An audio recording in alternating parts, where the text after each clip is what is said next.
Hello. My name is Kim Addis, and I am the president and founder of Frame of Mind Coaching. And you have just joined the Frame of Mind Coaching podcast, where we welcome guests who are willing to be coached live and in person right on the podcast. Today, it's my pleasure to introduce to you my guest. His name is Ali Salarian. Ali, welcome. Thank you, Kim. And again, thank you for having me. It's my pleasure. So you are in Toronto? Yes. Okay. And tell me a little bit about what you do. Well, I'm a small businessman right now, you can tell me. You can call me. And definitely I came from a long career of being an employee with different employer. And started this business. In fact, I have multiple small business, 3 business I run at the same time, all of them small at the time, but doing well. I mean, on the right path, growing, shifting the focus, and doing something different than I was doing for the last 20 years plus.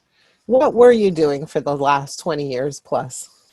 First Like of all, what kind of work?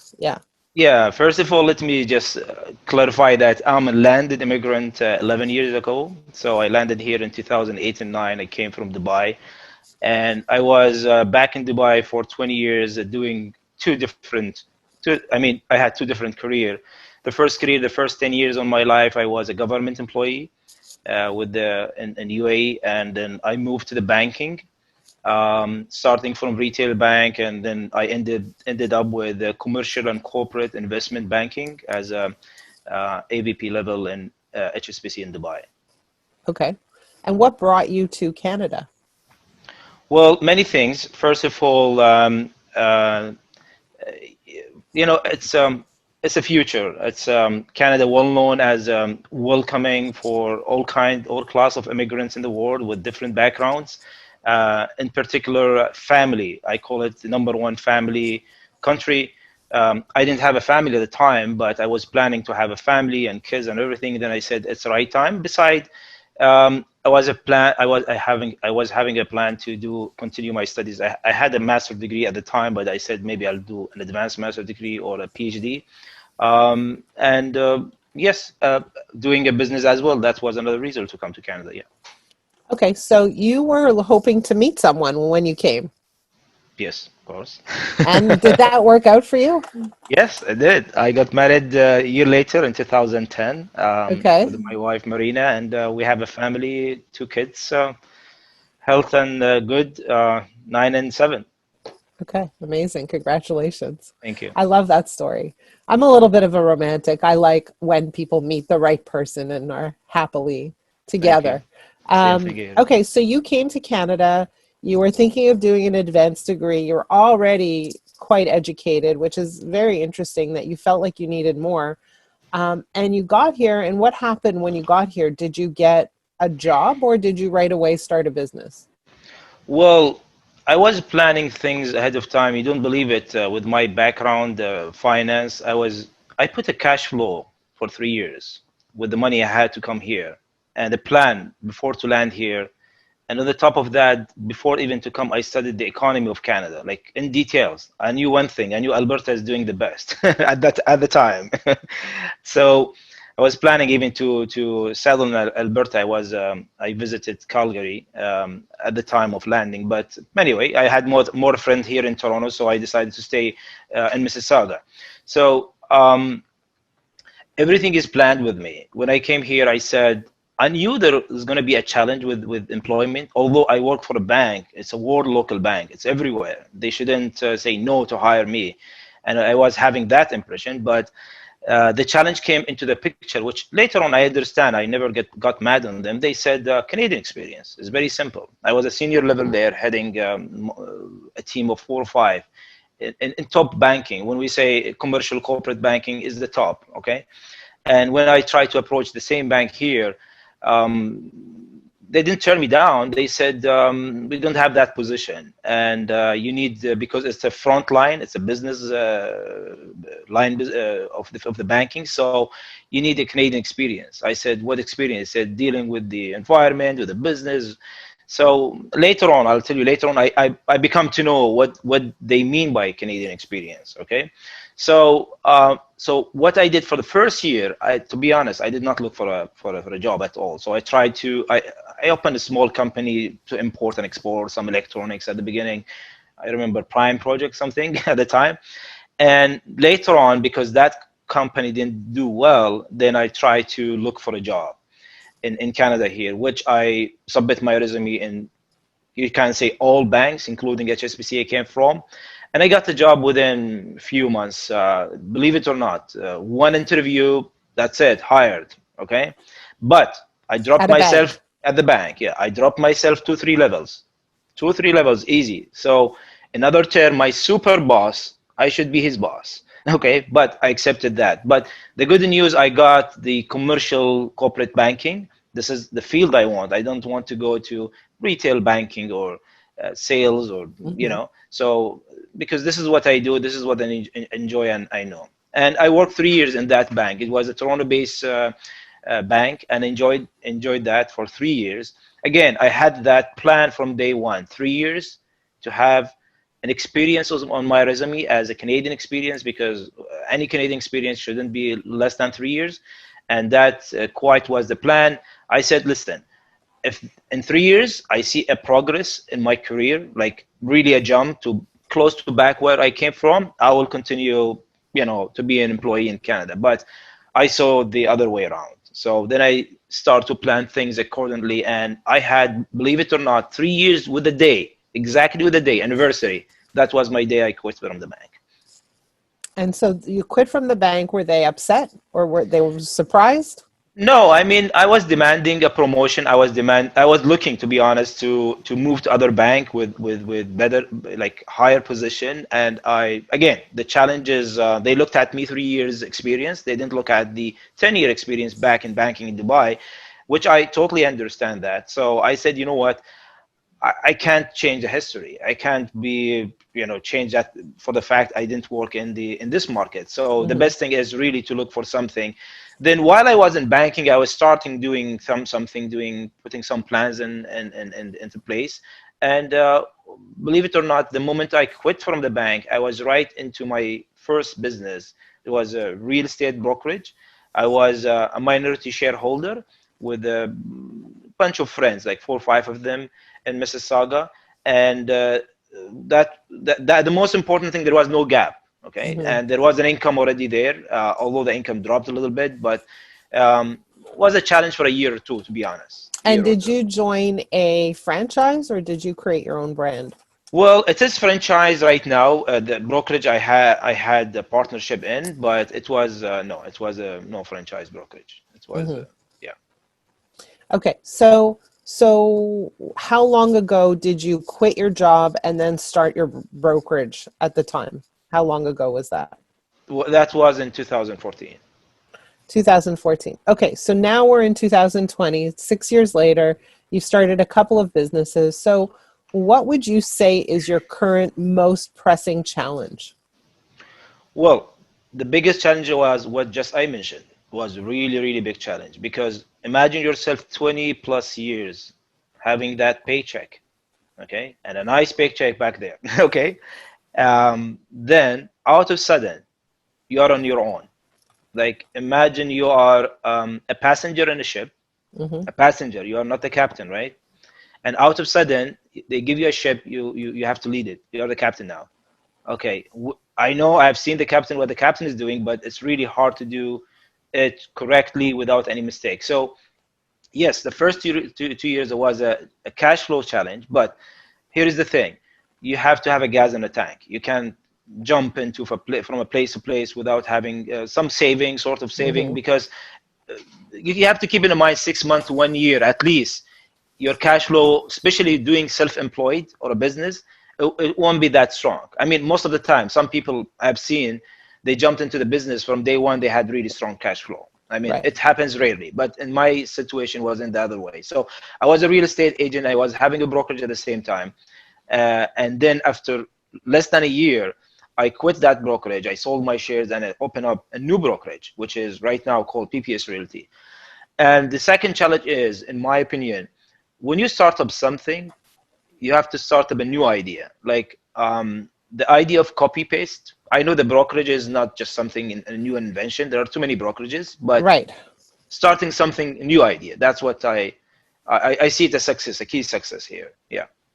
So you're creating something completely new, something that hasn't been created before. Yes. Okay. So what is your current challenge? Like today, what's the thing that's like creating the most stress for you or causing you to lose sleep at night? Multiple business, to manage multiple business. To So manage multiple businesses. yeah. Okay.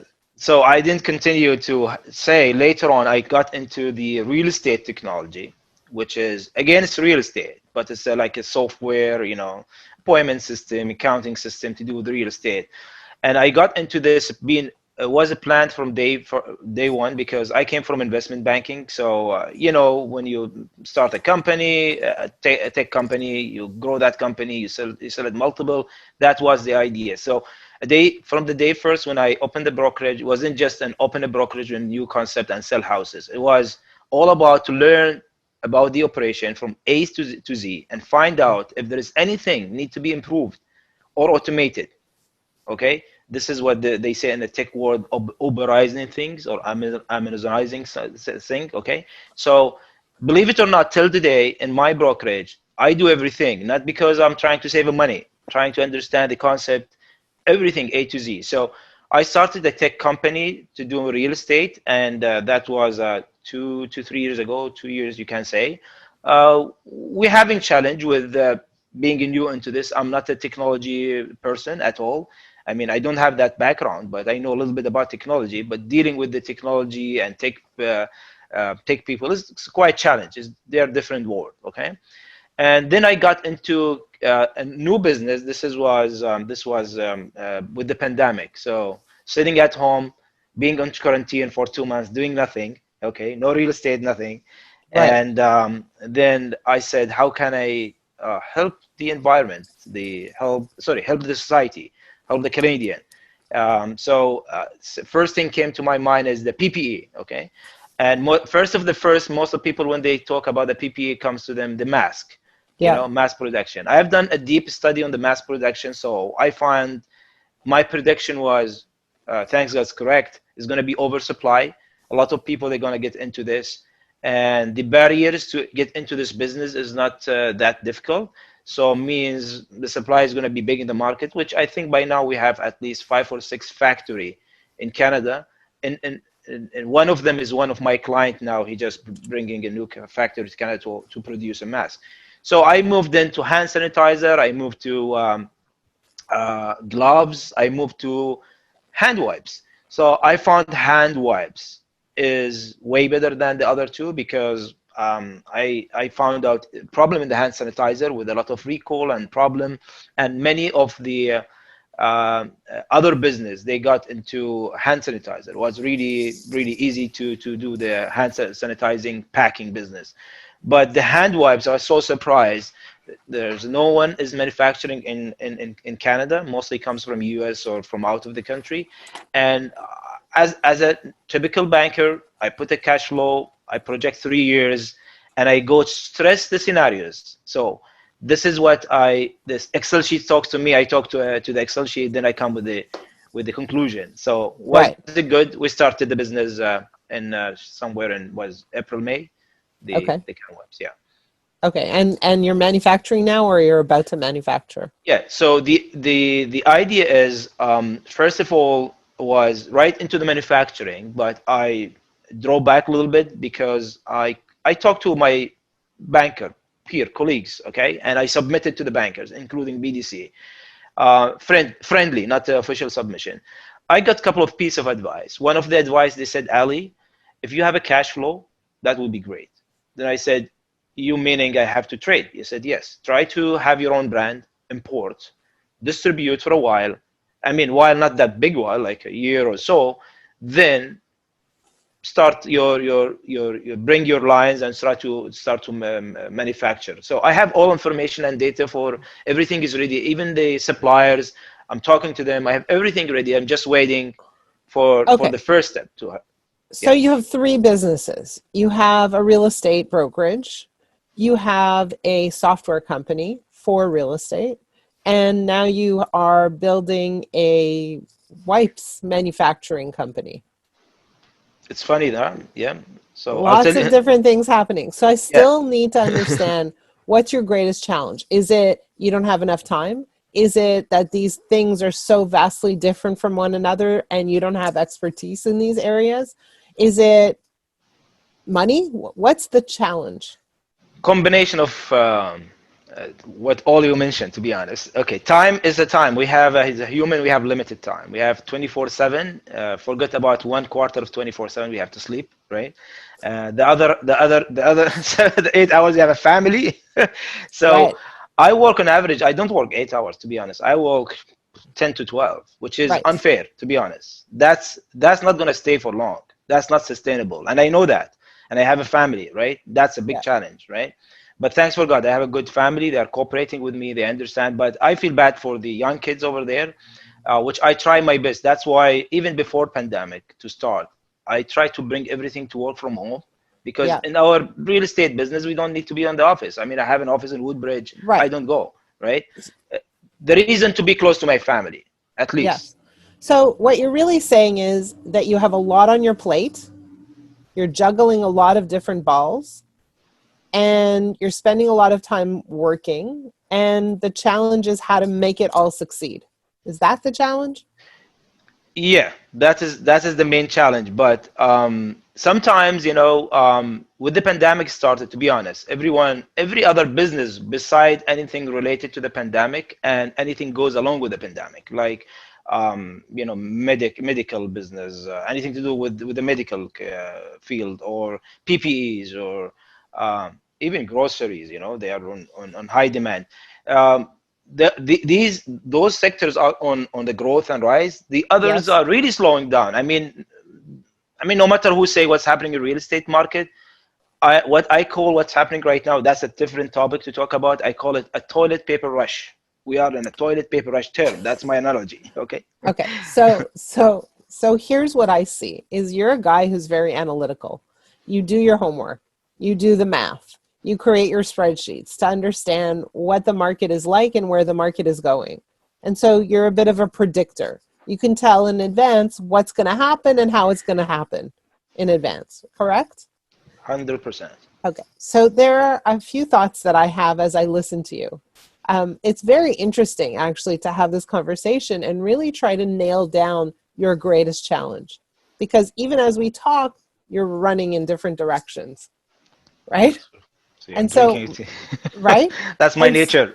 it's your nature. And really, that's the challenge, is that you're running in different directions. And really, my question is, when you're running in different directions, do you get anywhere? So in other words, literally, you gave me a really great analogy of being the passenger on the ship and then suddenly the captain. But when you're, kind of facing many different directions, do you make progress in any one direction? And some people do, some people can. I think it's very challenging to be faced in many directions simultaneously. And so the question becomes for you is, what's the thing that's most aligned with your greatest passions? Is it running the company, or is it creating new ideas? Is it being an advisor and coming up with a cash flow model? Or is it getting in there and actually, figuring out the software and then selling the software and then managing all the pieces? Like, what is your sweet spot? One thing to let you know about myself, I'm not a quitter at all. I never I quit. And know. I know. I'm a difficult person, but I don't quit. Doesn't mean I try to do not lose as well. I try. I'm not saying I succeed all the time. So out of three business, I'm very honest. Real estate is doing good because I started the first. The tech company is struggling, a little bit struggling, and the struggling is because of lack of my experience. Okay, I'm not a technology guy, not lack of business understanding. The white business totally new, and I see a great future for it, but yet we don't know. But quitting is not me. I go through the challenges, I sit on them, and I redo things and I redo things, and I pivot, the word pivot. I Of pivot course I ideas. know. Then I of course I know the word I am pivot. very brave person to pivoting. Okay, Okay. I see Of my course, I any change idea. immigrant is brave because they've pivoted to a whole new country for a That's whole new great. future. So I have like, I know you're intelligent and I know you're hardworking and I know you're driven and I know you're determined and I know all those things about you. I know that. When I work with leaders, especially entrepreneurs, because we work with a lot of entrepreneurs, I want to make sure that they're leveraging their greatest strength, their greatest skill, their greatest passion. I want to make sure that they are leveraging themselves. So I'm not asking you to quit. I'm asking you, what's your greatest strength? And if you want to continue running 3 businesses, what resources do you need to bring in to help you accomplish your goals? Because you can't be everyone, everything in all of these businesses. It's impossible. You won't succeed. Because what you're really doing is you're spreading yourself thinner and thinner and thinner. And for any human being right now, especially at the front end stage of growing a business, that's difficult to do. You got to give your all. You have to be focused in one area. And if you personally can't be focused in one area, then what resources are at your disposal to help those companies move forward?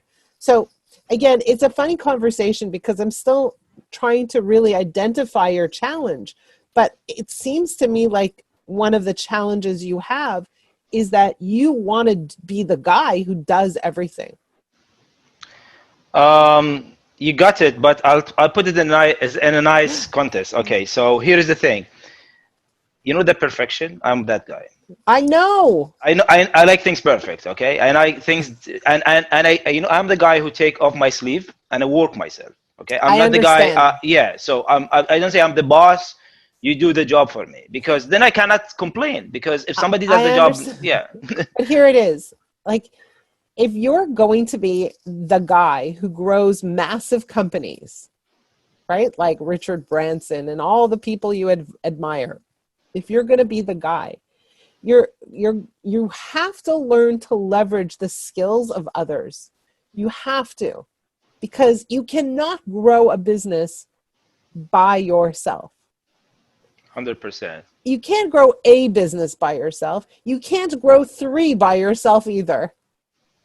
Right? So for you, the challenge becomes looking around, because right now you're looking internally. You're the guy who has all the answers and all the solutions, and you're the one rolling up your sleeves and doing all the work. Yeah? And so your job is to actually lift your head and look around and say, okay, what resources, which people, who's out there who can help me? Because I cannot do it on my own. And I understand you're a perfectionist, but sometimes being a perfectionist slows you down. Okay. Right? Because you're waiting for everything to be perfect before you hit the go button. And so, I encourage you to figure out what your greatest contribution is to each business and focus on what you do best. You have to focus. You can't be best at everything. And if you try to be best at everything, you're not so good at anything. I agree So with you. pick what you're best at and make that your contribution. If you want 3 businesses, make that your contribution to all 3 businesses, but then bring in the support you need to move these companies forward, because really it's impossible to do this all on your own and have a family. Right? So to me, your challenge is not what should you do differently. Your challenge really is, how can I think about this differently? And for you, the question on the table that you really need to explore is, what is my greatest strength? What is my greatest contribution? And am I working on that in all 3 businesses? And in the places where I'm not skilled, where I'm not experienced, where I don't have strength, is there someone else? Is there some other system that I can lean on where there is strength? Because right now, even in your software business, you're saying, I'm not a software developer. That's not my area of expertise. Right? And the problem is that because of that, it's struggling. And the question becomes, am I bringing my greatest strength to this company? And who else is around me that can help me grow it? So it's not about quitting. A person who quits is a person who lies down, they go to bed and they say, okay, I'm not getting up. Right? That's good.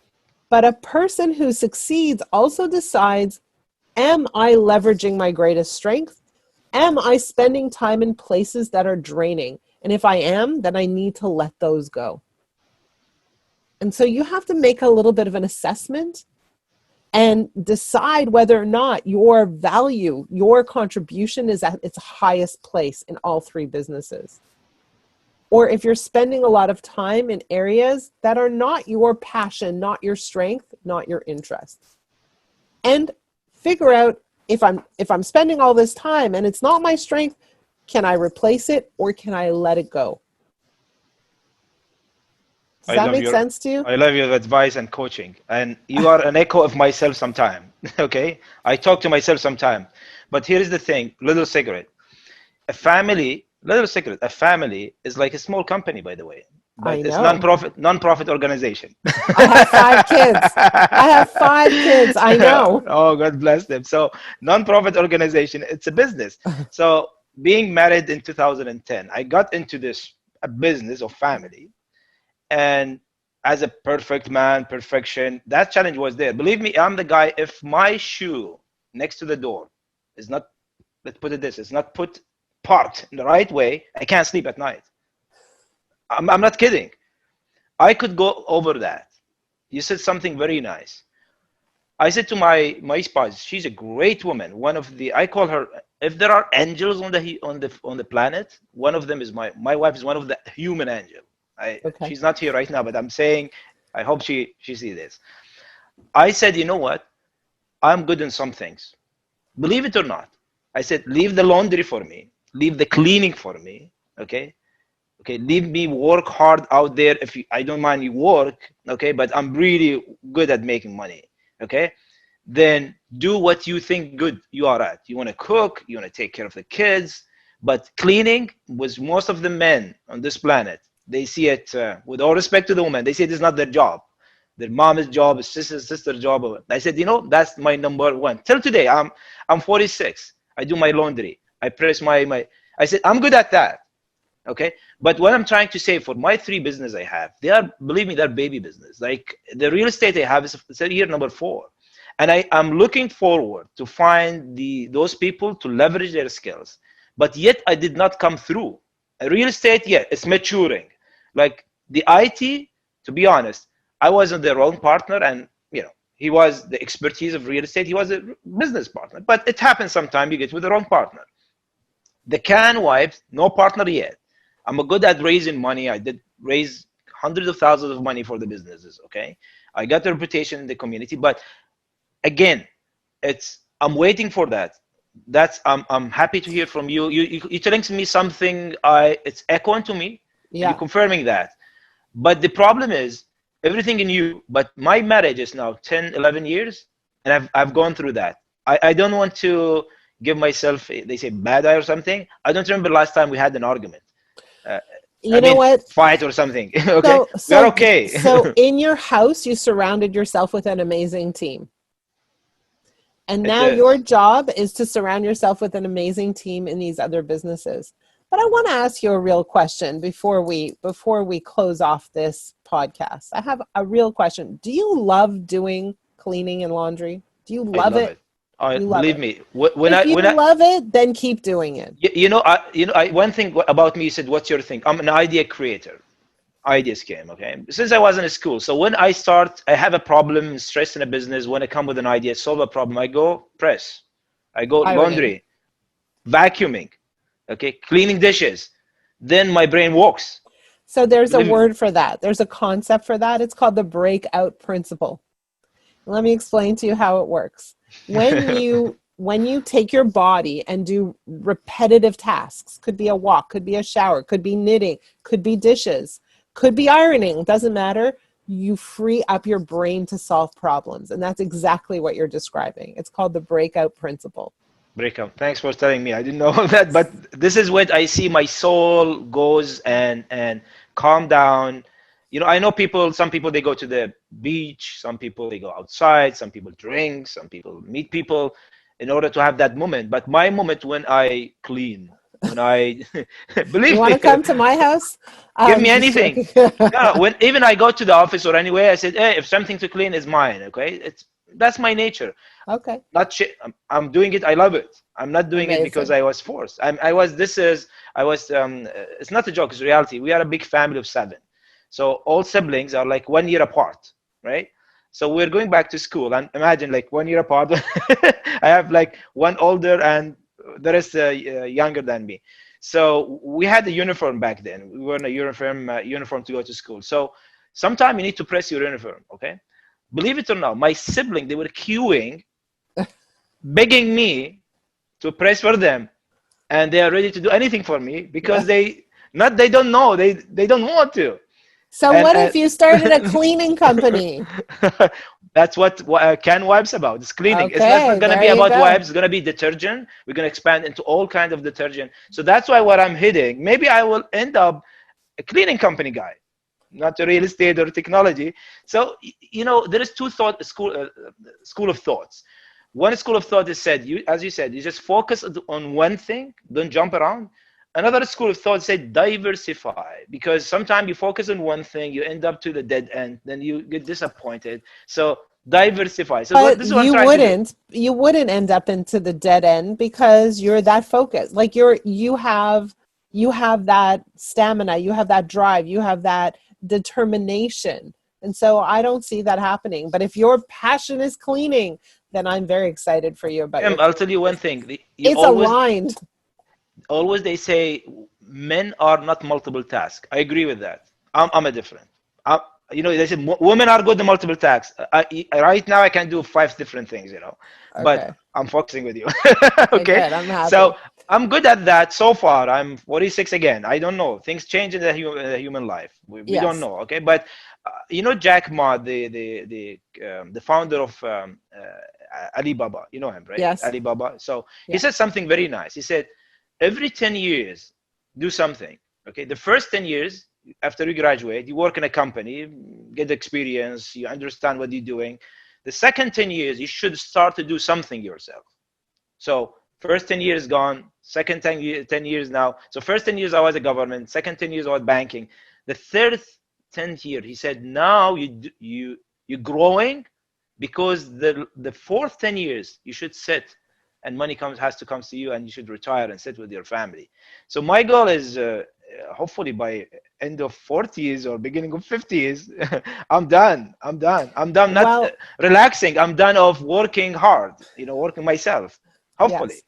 So again, just to wrap this up, my greatest advice to you is to figure out what your strength is. And if it's cleaning, go in that direction and leverage yourself with other people and their strengths so that you're not the person doing all the things in all the companies. That's my greatest piece of advice. Thank you. I mean, Ali, thanks a lot. That's a yeah, great advice. I wanted to say thank you for joining me today on the podcast. Thank you for sharing yourself. You're very charming. I really enjoyed getting to know you, and thank you for sharing your challenge. For those of you who are listening, I hope you picked something up from this podcast. If there's a challenge that you are experiencing that you want to share on the podcast, please reach out to me. My email address is kim@frameofmindcoaching.com. And if you have a challenge that you're not so comfortable sharing on the podcast, please reach out to me anyways. My email address is kim@frameofmindcoaching.com. Ali, thank you so much for being with me today. Thanks again for you and for all audience and your team, and hope, I mean, we all benefit from each other. Thank you.